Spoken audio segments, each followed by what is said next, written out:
আল্লাহ পাক বললেন, হে ফেরেশতারা, আম্বিউনি বিআসমাই হাউলা ইন কুনতুম সাদিকিন।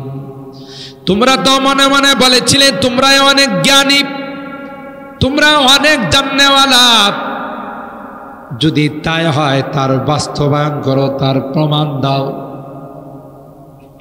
আমি তো তোমাদের সামনে আদম সহ তোমাদের সমস্ত বস্তুর নাম শিখাইলাম। তোমরা যদি সত্যবাদী হয়ে থাকো তাইলে এই নামগুলো আমাকে শোনাও। একটা নামও শোনাইতে পারে নাই। একটা পর্যায়ে সারেন্ডার করলো আর বলল, ফেরেশতারা বলল, ক্বালু সুবহানাকা লা ইলমা লানা ইল্লা মা আল্লামতানা ইন্নাকা আনতাল আলিমুল হাকীম। আল্লাহ, আমাদের মনে নাই তুমি যা আমাদের শিক্ষা দিয়েছিলে, আমরা সেগুলো ভুলে গেলাম। আল্লাহ পাক মাটির তৈরি আদমকে বললেন, ইয়া আদম আম্বিউহুম বিআসমাইহিম। হে আদম, এই ক্লাসের মধ্যে তুমিও ছিলা। এরা তো পারে না, বস্তুগুলোর নাম বলতে পারে নাই, তুমি কি পারবা? হযরতে আদম বললেন, আল্লাহ, আপনার যদি অনুমতি হয় আমি সবগুলোর নাম, প্রকার, কোন বস্তুটা দিয়ে কি কাজ নেওয়া হয় সবগুলো আমি আপনাকে শোনাই দেব। আর ভাইরা, আল্লাহ পাক রব্বুল আলামিনের তৈরি হযরতে আদম, আল্লাহ পাকের সামনে প্রত্যেকটা বস্তুর নাম, তার দ্বারা কি কি কাজ নেওয়া হয়, তার কি কি প্রকার, ছোট বড়, আল্লাহ তাআলা তো আয়াতে কারিমায় ইরশাদ করেন, ওমিন আয়াতিহি খালকুস সামাওয়াতি ওয়াল আরদ। আসমান আর জমিনের সৃষ্টি, আল্লাহ বলেন আমার কুদরতি নিদর্শনের অন্যতম নিদর্শন। সুবহানাল্লাহ। আসমান কে বানাইছেন? আল্লাহ। জমিন আল্লাহ বানাইছেন। কাদের জন্য? ওয়াল্লাযী খালাকা লাকুম, আমাদের জন্য। সামিয়ানা স্বরূপ আসমান, বিছানা স্বরূপ জমিন। আল্লাযী জাআলা লাকুমুল আরদা ফিরাশা ওয়াস সামাআ বিনা।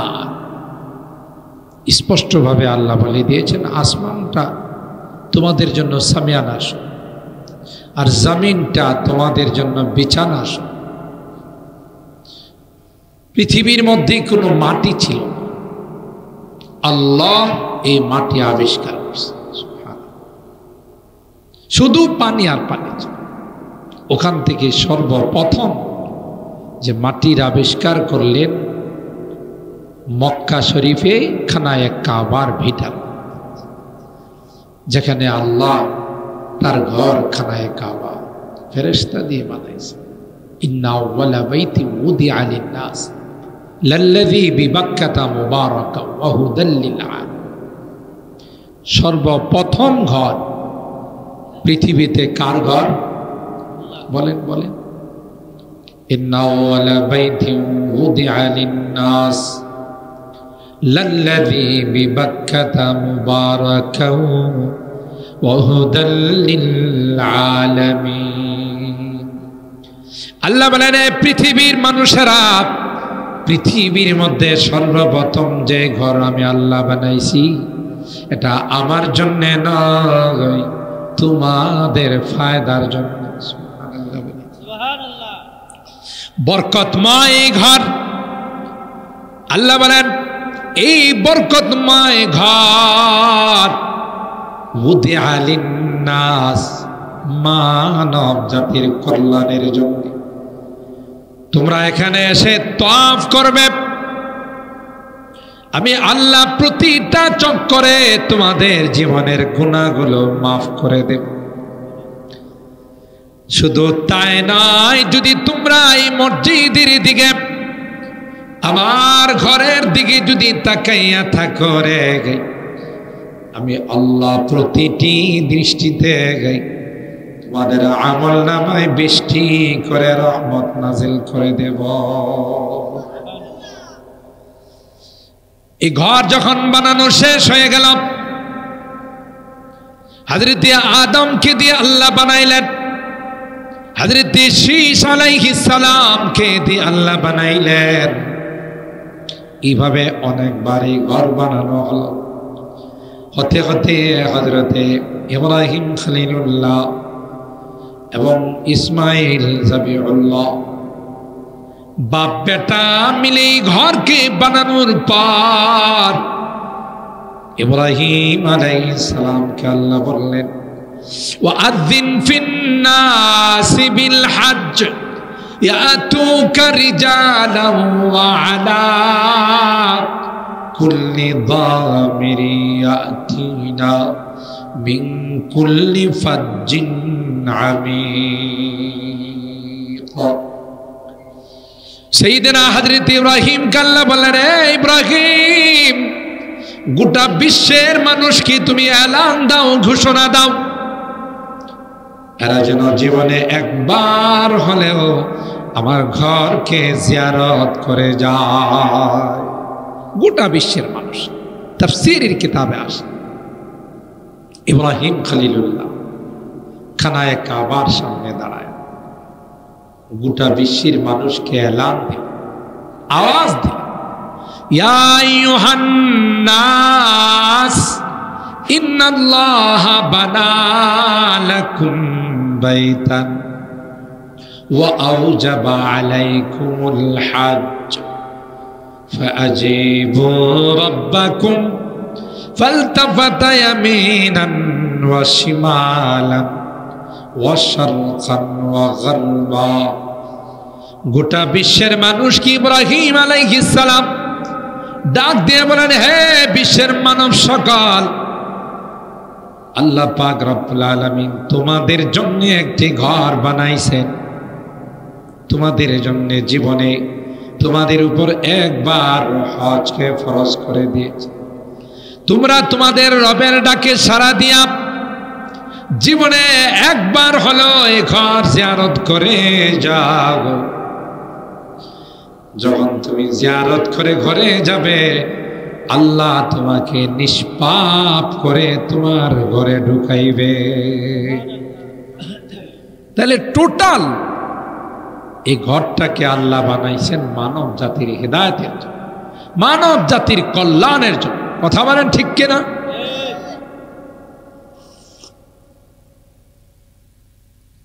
এই জমিনের মধ্যে মাটি আবিষ্কার করে সর্বপ্রথম ঘর, আল্লাহর ঘর বাইতুল্লাহ আল্লাহ সৃষ্টি করলেন আমাদের কল্যাণের জন্য। এরপরে আস্তে আস্তে মাটি গোটা পৃথিবীর মধ্যে বিস্তার লাভ করছে। মাটি যেহেতু পানির মধ্যে, তাইলে এটা খুব মজবুত হয় না, একটু নড়াচড়া করে। এই জন্যে মাটি যেন নড়াচড়া করতে না পারে, মাটি যেন বান্দাদের চলাচলে কোনো ব্যাঘাত ঘটাইতে না পারে, এই জন্য আল্লাহ পৃথিবীর মধ্যে পাহাড় বানাই দেয়। পাহাড়গুলো কি কোনো ব্যক্তির বানানো? বলে বাংলাদেশে বলেন, সৌদি আরব বলেন, অন্যান্য দেশে যত পাহাড় আছে কে বানাইছে? বলেন, একটু কথা বলেন, কে বানায়? সবচাইতে বেশি পাহাড় সৌদি আরব। কেন? সৌদি আরবে সর্বপ্রথম আল্লাহ মাটির আবিষ্কার করছে, ঠিক কিনা বলেন? এই জন্যে পাহাড়ের সংখ্যা সৌদি আরবে বেশি। আচ্ছা বলুন, এই পাহাড়গুলো কার জন্য বানাইছেন? কার জন্য? আমাদের চলাচলের জন্য, আমাদের চলাচলের জন্য কোনো ব্যাঘাত। আলাম নাজআলিল আরদা মিহাদা ওয়াল জিবালা আওতাদা ওয়া খালাকনাকুম আজওয়াজা وجعلنا نومكم سباتا وجعلنا الليل لباسا وجعلنا النهار معاشا আল্লাহ বলেন সবগুলো তোমাদের। রাত্রটা কি ঘুমের জন্য, পাহাড় কি জমিনের জন্য প্যারাক্স, এবং দিনে তোমাদের কর্মস্থলের জন্য, সব তোমাদের জন্য। যা কিছু দেখো, পাহাড় পর্বত নদী নালা সাগর মহাসাগর, সবগুলো তোমাদের ফায়দা। আলাম তারাও আন্নাল্লাহা সাখখারা লাকুম মা ফিস সামাওয়াতি ওয়া মা ফিল আরদ ওয়া আসবাগা আলাইকুম নিআমাহু যাহিরাতাও ওয়া বাতিনা। আল্লাহ কই দেখো না, মাথা থেকে পা পর্যন্ত গোটা পৃথিবীর মধ্যে আমি আল্লাহ তোমাদেরকে নিয়ামতের মধ্যে ডুবিয়ে রাখলাম। আল্লাহু আকবার। কোন নিয়ামতটাকে অস্বীকার করবে? কোন একটা নিয়ামতকে অস্বীকার করার উপায় নাই। সূরা আর রহমানে বারবার আল্লাহ বলেন ফাবি আই আলা রাব্বিকুমা তুকাযিবান। এই মানব আর দানব, তোমরা আমার কোন নিয়ামতটাকে অস্বীকার করতে? সুবহান। ছোট থেকে ছোট, বড় থেকে, আপনি কোন নিয়ামতকে খাটো করে দেখার অবকাশ আছে? কোন নিয়ামতকে খাটো করে দেখার? এই জয়েন্টের মধ্যে আল্লাহ দেহের থেকে ক্যালসিয়াম আবিষ্কার করে আমাদের জয়েন্টগুলোতে সাপ্লাই দেন। সুবহানাল্লাহ। জয়েন্টগুলোতে যদি ঠিকমতো ক্যালসিয়ামের সাপ্লাই না থাকতো, কোনো মানুষ ঠিকমতো চলাচল করতে পারত, কোনো কিছু মুভ করা যাইত। এই যে এগুলোকে আমরা যেমনি ইচ্ছা এমনি এমনি যেভাবে ইচ্ছা, এই জয়েন্টগুলোর কারণে। আর জয়েন্টগুলো কাজ করতো না যদি তার মধ্যে ক্যালসিয়াম না থাকতো। আর ক্যালসিয়াম আসে করতে কয় আল্লাহ বলেন যে তুমি যা খাবার গ্রহণ করো, আমি আল্লাহ কুদরতি মেশিনে ঢুকাইয়া কোনোটাকে আমি ব্লাডে পাঠাই, কোনোটাকে গোশতের মধ্যে পাঠাই, কোনোটাকে আবার ক্যালসিয়ামের মধ্যে পাঠাই, আবার কোনোটাকে আমি আল্লাহ ট্যাঙ্কির মধ্যে ওয়েস্টেজ হিসাবে, পায়খানা পেশাব হিসাবে তোমার রাস্তা দিয়ে বের করে দিই। এটা টোটাল আমি কুদরতি মেশিনের মাধ্যমে। সুবহানাল্লাহ। আপনি বলেন কোন নিয়ামতটাকে আল্লাহর অস্বীকার করা যায়? কোন নিয়ামতটাকে ছোট করে দেখা যাবে? কোনো অবকাশ নাই। আল্লাহ বলেন আলাম তারাও আন্নাল্লাহা সাখখারা লাকুম মা ফিস সামাওয়াতি ওয়া মা ফিল আরদ ওয়া আসবাগা আলাইকুম নিআমাহু যাহিরাতাও ওয়া বাতিনা। আল্লাহ কয় তুমি আমার নিয়ামতে ডুবন্ত, কোন নিয়ামতকে তুমি অস্বীকার করতে পারবে না। আসমান বানাইছি তোমার জন্য, জমিন বানাইছি তোমার জন্য, জমিন থেকে যা কিছু উৎপাদন হয় আল্লাহ বলেন সব কিছু তোমার জন্য আমি আল্লাহ উৎপাদন করি। সুবহানাল্লাহ। আপনি যে জমিনের মধ্যে ধান রোপণ করে আসেন, পরবর্তীতে এটাকে যে গাছ বানায়, ধানের গাছ জ্বালা বানায়, এই জ্বালা আপনি আবার রোপণ করেন ক্ষেতের মধ্যে, এটা বড় হয়, এর থেকে হাজার হাজার ধান হয়। কে দিছেন? বলেন বলেন কে? আরো জোরে বলেন কে? সব কিছু দেওয়ার মালিক কে? আল্লাহ। একটু বাড়াই দেন, একটু বাড়াই দেন, আর এই কোটা দেন, একটু বাড়ায় এই কোটা দেন। সব কিছু কে দেন? আপনি জমিনে মনে করেন সব ধান টান ফালাইছে, তার অর্থ কি ধান হয়ে যাবে? যদি আল্লাহ আনতুম তাজরাউনাহু আম নাহনু যারিউন। আল্লাহ বলেন তুমি ফসল করো না আমি তোমার ফসল ঘরের মধ্যে পৌঁছাই। সুবহানাল্লাহ। ওই যে আপনাদের বলছিলাম মনে একবার, যখন নতুন ডিপ মেশিন আসলো, গভীর নলকূপ যাকে বলে, পানি জমিন থেকে বের করে এই পানি দিয়ে চাষাবাদ করে, তখন এই ব্রাহ্মণবাড়িয়াতে একজন টিউনো না ইউনিও, হ্যাঁ তখন তো মহকুমা ছিল না, আগেরকার কথা, উদ্বোধন করবেন সরকারি কর্মকর্তা। তখন উদ্বোধনী অনুষ্ঠানে তিনি বক্তব্য দিতে গিয়ে বলেছিলেন, এখন থেকে আর আমাদেরকে ছাতক পাখির মতো আকাশের দিকে তাকিয়ে থাকতে হবে না। নাউজুবিল্লাহ। মানে বৃষ্টির অপেক্ষা করা। আমরা এখন নতুন মেশিন আবিষ্কার করেছি, আমাদের কাছে গভীর নলকূপ চলে আস, ডিপ টিউবওয়েল চলে আস, মেশিন স্টার্ট দিব আর পানি আসবো, তা দিয়ে আমরা চাষাবাদ। এই দোয়ার অনুষ্ঠানে ছিলেন ফখরে বাঙ্গাল রহমাতুল্লাহ। কে ছিলেন? ফখরে বাঙ্গাল রহমাতুল্লাহ। কি ফখরে ব্রাহ্মণবাড়িয়া না ফখরে বাঙ্গাল? গোটা বাংলাদেশের অহংকার বলে যার লকব দেওয়া হয়েছিল ফখরে বাঙ্গাল রহমাতুল্লাহ।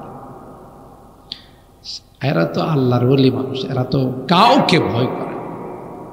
ওলিরা আলা ইন্না আউলিয়া লা খাউফুন আলাইহিম ওয়ালা হুম ইয়াহজানুন। আল্লাহর ওলিদের কোনো ভয় নাই। তার একটা বাস্তব প্রমাণ আমি আমার জীবনের কথা বলি। হযরত বড় হুজুর রহমাতুল্লাহ আলাইহি, সবাই তো চিনেনি, আল্লামা বড় হুজুর রহমাতুল্লাহ আলাইহি, সিরাজুল ইসলাম সাহেব রহমাতুল্লাহ আলাইহি। আপনারা জানেন ভাদুগরে যখন অগ্নিকাণ্ডের ঘটনা ঘটছে, সবাই জানেন, ব্রাহ্মণবাড়িয়া যারা হয়তো অল্প বয়সে যারা, ওরা হয়তো জানেন।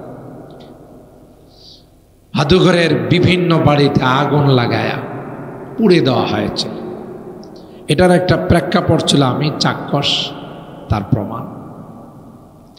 শাহী মসজিদে দুইটা গ্রুপের মধ্যে কথা কাটাকাটির একটা পর্যায়ে, যেমন আমাদের একটা স্বভাব আছে, সেই স্বভাবটা হলো অনেক সময় দেখা যায় একজন আরেকজনের কিরে হাত থাকতে মুখে আবার কথা কিসের আছে না? আপনাদের খয়াসারে নাই, সমাজের কিছু সর্দার আছে, ওরা গন্ডগোল লাগাইতে পারলে লালের লাল, দুইটা পক্ষর মধ্যে লাগাইতে পারলেই পাতলা মালের লেনদেন হয়। পাতলা মাল বুঝেন তো? এখনকার সমাজে আল্লাহ মাফ করো, খাঁটি মাতবর খাঁটি সর্দার খুব কম আছে। কথা বলেন ঠিক কিনা? একবারে নাই আমি বলবো না, খুব কম, রেয়ার। কি করে?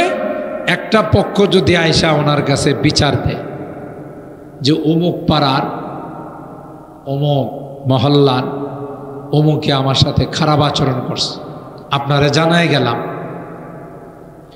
ওনার উচিত তাকে বুঝিয়ে দেওয়া, যেহেতু উনি মুরব্বী মাতবর, যে ঠিক আছে হ্যাঁ না হয় দুই কথা তোমারই বইলেই ফালাইছে, তুমি আর এটার প্রতিশোধ নিতে যাও না, গেলে এটা আগুন লাগবো, এটা দরবার গণ্ডগোল বাইরে আসবে, দরকার। কিন্তু জবাবটা এভাবে না দিয়ে কিভাবে দে? ওই তোরে যা ইচ্ছা তাই কইছে কুমাশিলের মোড়ে, কেদাসির মোড়ে, আনন্দ বাজারে, সড়ক বাজারে, মেড্ডা পীর বাড়িতে, বিরাসারে, তুই কি হাতে চুরি ফিরে বসে আসিলে? বলেন না বলে না বলে? এই জাতীয় কথা বলে কিনা?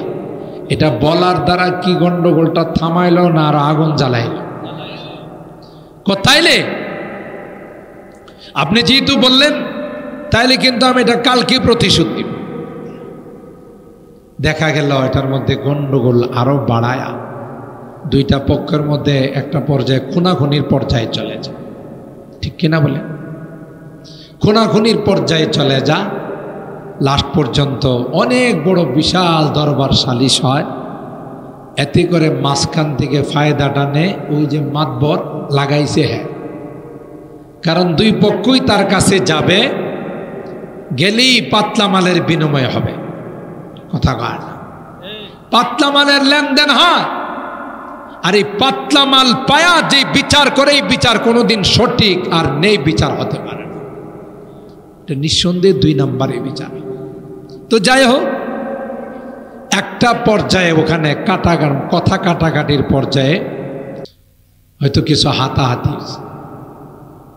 ওরা করছে কি, ওই পক্ষের যারা বেদাতি গুরু, ওরা ওই দিক দিয়া গন্ডগোল হয়েছে, এটা ওখানে শেষ।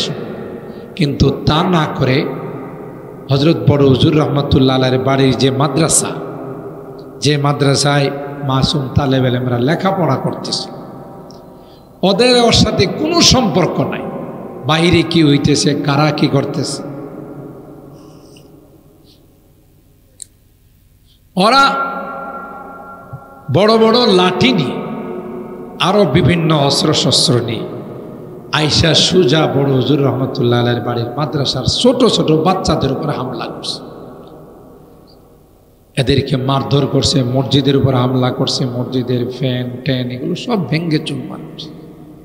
যেমন আমরা টঙ্গীর ময়দানে কিছুদিন আগে, কয়েক বছর আগে দেখছি 1800 একটা গ্রুপ, তারা করছে কি, ওই ময়দানে গিয়ে যারা ময়দানে ইবাদত বন্দেগী করতেছিল, সুষ্ঠুভাবে ওখানে কাজ করতেছিল, তাদের উপর আঘাত করে তাদেরকে অকথ্যভাবে নির্যাতন করলো, মারধর করল। একটা পর্যায়ে ওখানকার মাটির যে মাদ্রাসা আছে হিফজখানা, ওখানে কচিকাচা বাচ্চারা লেখাপড়া করে, মাসুম বাচ্চা, ওদের উপরও তারা মারধর চালায়, ওদেরকে ভয় দেখায় তুরাগ নদীর মধ্যে তাদেরকে ফেলে দিল, এই ছোট ছোট বাচ্চাগুলোকে। তো এই যে হিংসা যারা করে, এরা কখনো সফল হয়। যে যার বিরুদ্ধে হিংসা করবে, তার ক্ষতির চাইতে যে হিংসা করলো তার ক্ষতিটা বেশি হয়, এটাই বিধান। যেমন হিংসা করছে শয়তান আদমের, ঠিক না? হযরতে আদম আলাইহিস সালামের ব্যাপারে হিংসা, আদম আলাইহিস সালামের তো কোনো দোষ নাই। আদম আলাইহিস সালামকে জান্নাতে থাকতে কে বলছেন? আল্লাহ। হাওয়া আলাইহিস সালামকে জান্নাতে বসবাস করতে কে বলছেন? উসকুন আনতা ওয়া যাওজুকাল জান্নাহ ওয়া কুলা মিনহা রাগাদান হাইসু শি'তুমা ওয়ালা তাকরাবা হাযিহিশ শাজারা ফাতাকুনা মিনাজ জালিমিন। সকল ফেরেশতাদেরকে যখন আল্লাহ বললেন আমি আদম বানাইছি, ইন্টারভিউতে আদম ভালো রেজাল্ট করছে, কথা বলেন ঠিক কি?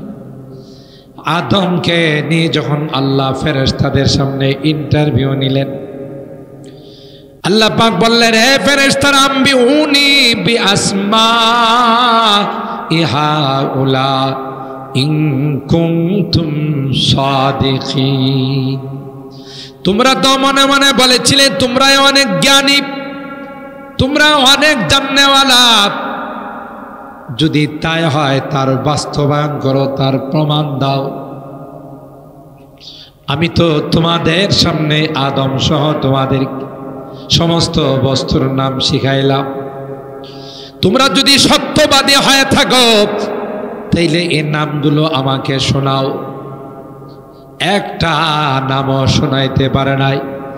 একটা পর্যায়ে সারেন্ডার করলো আর বলল, ফেরেশতারা বলল ক্বালু সুবহানাকা লা ইলমা লানা ইল্লা মা আল্লামতানা ইন্নাকা আনতাল আলিমুল হাকীম।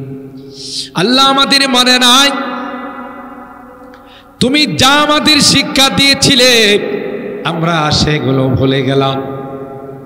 আল্লাহ পাক মাটির তৈরি আদমকে বললেন ইয়া আদম আম্বিউহুম বিআসমাইহিম।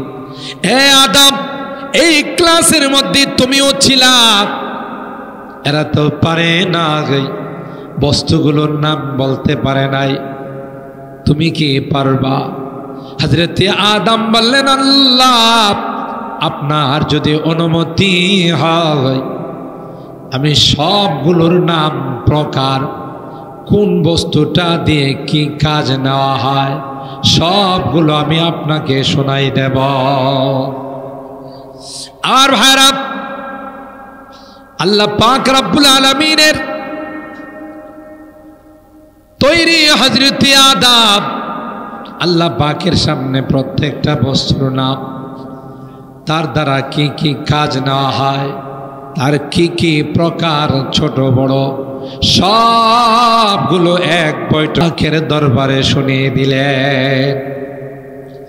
আদম খাকিজে হক মুক্তিল, আদমে খাকিজে হক মুক্তিল, তাব হাফতাম আসমা ফুরুক্তিল, তাব হাফতাম আসমা ফুরুক্তিল। কবি ডাক দিয়া বলেন, মাটির আদম এলমে ওয়াহির নূরের দ্বারা গোটা 7 আসমানকে আলোকিত করে ফেরেশতাদেরকে পিছনে ফেলে 1 নম্বর স্থান অধিকার করে নিল। এবার আল্লাহ ফেরেশতাদেরকে বললেন, আদম যেহেতু 1 নম্বর হয়েছে তাই আদমকে পুরস্কার দেওয়া লাগবে। পুরস্কার কি দেওয়া যায়? আল্লাহ পাক অর্ডার দিলেন আর বললেন, ওয়াইদ কুলনা লিল মালাইকাতি ইসজুদু লি আদম ফাসাজাদু ইল্লা ইবলিস। ফেরেশতাদেরকে অর্ডার দিতে দেরি হয়, ফেরেশতারা আদমকে সিজদা করতে দেরি হয় নাই, ইল্লা ইবলিস। কে সিজদা দেয়নি? বলে বলে ইবলিস সিজদা দেয়। ইবলিসের অহংকার, মাটি দিয়ে বানাইলো আদম, আমি হলাম আগুনের তৈরি, হিংসা কর, এই যে হাসাদ হিংসা না, আমি আদমকে সিজদা দেব না। আল্লাহর হুকুম অমান্য করি ক্ষান্ত হয় না, রীতিমতো আল্লাহর সঙ্গে তর্কে জড়াইস। নাউজুবিল্লাহ। আল্লাহকে বলেন, ক্বালা আনা খায়রুম মিন খালাকতানি মিন নার ওয়া খালাকতাহু মিন তিন। আল্লাহ তুমি আমাকে আগুন দিয়া বানাইস, আদমকে মাটি দিয়া বানাই। কি করে মাটির আদমকে আগুনের ইবলিস সিজদা করতে পারে? আল্লাহর হুকুমকে অমান্য করলো, নিজস্ব যুক্তি দেখায়। আল্লাহ তার উপরে রাগ হয়ে গেল, এই বেয়াদব, হুকুম দিলাম আমি আদমকে সিজদা করার জন্য, আর সেখানে তুই আমার হুকুমকে অমান্য করে যুক্তি তর্ক পেশ, বের হয়ে যা, জান্নাত থেকে বের করে দে। এই হিংসা তার ভিতর, যে আদমের কারণে আমি জান্নাত থেকে বের হয়ে গেলাম, সেই আদম এবং তার সন্তানদেরকে জান্নাতে আসতে দেব। নাউজুবিল্লাহ। আসলে কি আদমের কারণে বাইরে হয়েছে না নিজের কারণে বাইরে হয়েছে? এই যে বোঝা গেল, নিজে দুষ করে আরেকজনের উপরে চাপানো, এটা ইবলিসের খাসলা। এরকমের লোক তো ব্রাহ্মণবাড়িয়াতে নাই। দুষ করে নিজে চাপায় আরেকজনের ঘাড়ে, ঠিক কিনা বলেন? এটা ইবলিসের স্বভাব। আচ্ছা বলুন, এই ইবলিসে হিংসা করে লাভবান হয়েছে না ক্ষতিগ্রস্ত হয়েছে? ইবলিসে হিংসা করে ক্ষতিগ্রস্ত। কেমন ক্ষতিগ্রস্ত? জীবনের জন্য আগুনের তাপ, লানতের তাপ তার গলাতে লাগানো হয়, কোনোদিন সে আর আল্লাহর জান্নাতে যাইতে পারবে না, ঠিক কিনা বলেন? তো মুহতারাম হাজিরিন, যে কথা বলতেছিলাম, এই হিংসা ওইদিকে গন্ডগোল, আইসা হামলা করছে মাসুম বাচ্চা, এটা আল্লাহ বরদাস্ত করে না। এই খবর যখন মানুষে শুনছে, তাদের কলিজার মধ্যে আঘাত লাগছে, গিয়ে মানুষে ওখানে তাদের বাড়ি ঘর জ্বালিয়ে দিচ্ছে। তখন হযরত বড় হুজুর রহমাতুল্লাহ আলাই একা একা বাড়িতে থাকে। থানার থেকে থানার ঊর্ধ্বতন কর্মকর্তা গিয়ে বলছেন, হুজুর কোনো কারণে যদি আপনার গায়ে টাচ করে, এটা তো আমরা মেনে নিতে পারবো না, সুতরাং আপনি কিছুদিনের জন্য আপনার বাড়ির থেকে একটু দূরে চলে যান, বাহিরে চলে যান। আল্লাহর ওলি সুজা বলছে, আমি একা হলেও বাড়িতে থাক, আমি এই সমস্ত হিংসুকদের হিংসাকে ভয় করি না, আমার আল্লাহকে আমি ভয় করি। সুবহানাল্লাহ। বুঝা গেল আল্লাহওয়ালা যারা হয়, নেককার দিনদার যারা হয়, এরা পৃথিবীর কোনো কিছুকে ভয় করে না, একমাত্র কাকে ভয় করে? আল্লাহকে ভয় করে। আর যারা হিংসুক হয় তারা যতই চেষ্টা করো, আল্লাহ যখন কাউকে হেফাজত করে পৃথিবীর কেউ তাকে কিছু করতে পারে না। ঠিক কিনা বলে? মক্কার কাফের মুশরিকরা দলবদ্ধভাবে আল্লাহর হাবিবকে হত্যা করার জন্য শীতের মৌসুম পুরা হুজরা মোবারক ঘেরাও করল তলোয়ার হাত, আর আল্লাহর হাবিব বসে বসে কোরআনে কারীম তিলাওয়াত করেন। সুবহানাল্লাহ। হযরত জিবরাইল বললেন, এ পয়গম্বর, এক্ষুনি আপনি ঘর থেকে বের হয়ে যান, কারণ কাফেররা আপনাকে হত্যা করার জন্যে চতুর্দিকে ঘেরাও করে তলোয়ার নিয়ে।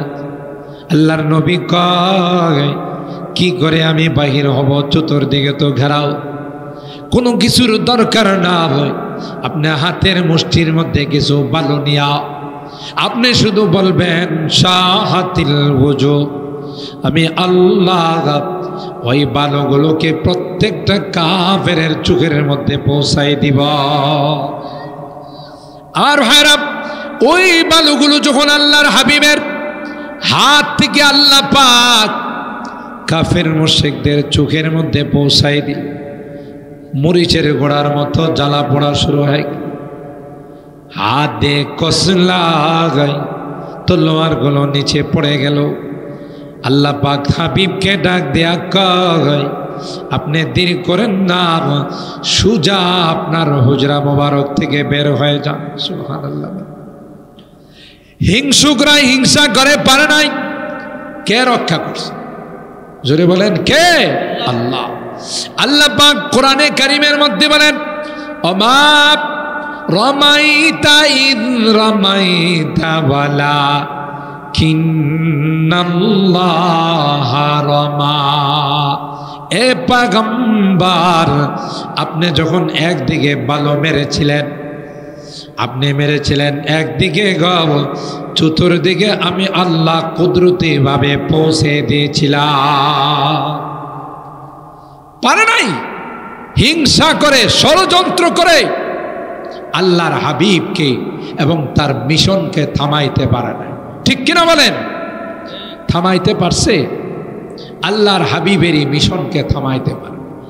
এই জন্য বলা হয়, जो जलाता है किसी को खुद जलता है जरूर, जो जलाता है किसी को खुद जलता है जरूर, शमा भी जल जाता है परवाना जल जाने के बाद, शमा भी जल जाता है परवाना जल जाने के बाद। और हरब हजरत इब्राहिम खलीलुल्लाह के अल्लाह पाक डाक दिया বললেন, আপনি শুধু আওয়াজ দেন, আমি আল্লাহ পৃথিবীর সকল দ্বার প্রান্তে আনাচে কানাচে আপনার আওয়াজ কুদরতি ভাবে পৌঁছাই দিব। কিয়ামত পর্যন্ত যারা আল্লাহর ঘর জিয়ারত করতে যাবে, আল্লাহ তাদের কানে ইব্রাহিম আলাইহিস সালামের আওয়াজ পৌঁছাই দিলেন। সুবহানাল্লাহ বলেন। মুহতারাম হাজিরিন, আজকে এই খানায়ে কাবা পৃথিবীর মধ্যে আছে, গোটা বিশ্বের সমস্ত শক্তি একত্রিত হয়ে খানায়ে কাবাকে যদি ধ্বংস করার জন্য যায়, পারবে?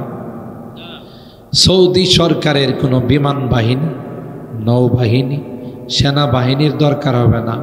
একটা বাহিনী আছে 24 ঘন্টা খানায়ে কাবার মধ্যে তওয়াফ করে, চক্কর লাগায়। ওই বাহিনী, যেই বাহিনী দিয়া আব্রাহাকে আল্লাহ ধ্বংস করেছে, ঠিক না? আব্রাহা আসছিল হস্তি বাহিনী, ছোট্ট পাখি, তার ঠোঁটের মধ্যে আল্লাহ পাক ছোট্ট একটি পাথর দিয়েছে। এর থেকে বৈজ্ঞানিকরা পারমাণবিক বানাইছে। যে সর্বপ্রথম পারমাণবিক ছিল আল্লাহর দেওয়া পাথর, যেই পাথর নিক্ষেপ করার সাথে সাথে হাতি সহ হাতির উপরে যে সৈনিক ছিল সবগুলোকে জমিনের সঙ্গে মিশাই দিয়েছে। সুবহানাল্লাহ। ষড়যন্ত্র করে পারে নাই। পৃথিবীতে যত মসজিদ আছে সমস্ত মসজিদগুলো সম্পর্ক খানায় কাবার। সুবহানাল্লাহ। আর এই মসজিদগুলোর সাথে যারা সম্পর্ক রাখে তারা হলো মসজিদের বাসিন্দা, মসজিদের পরিবার।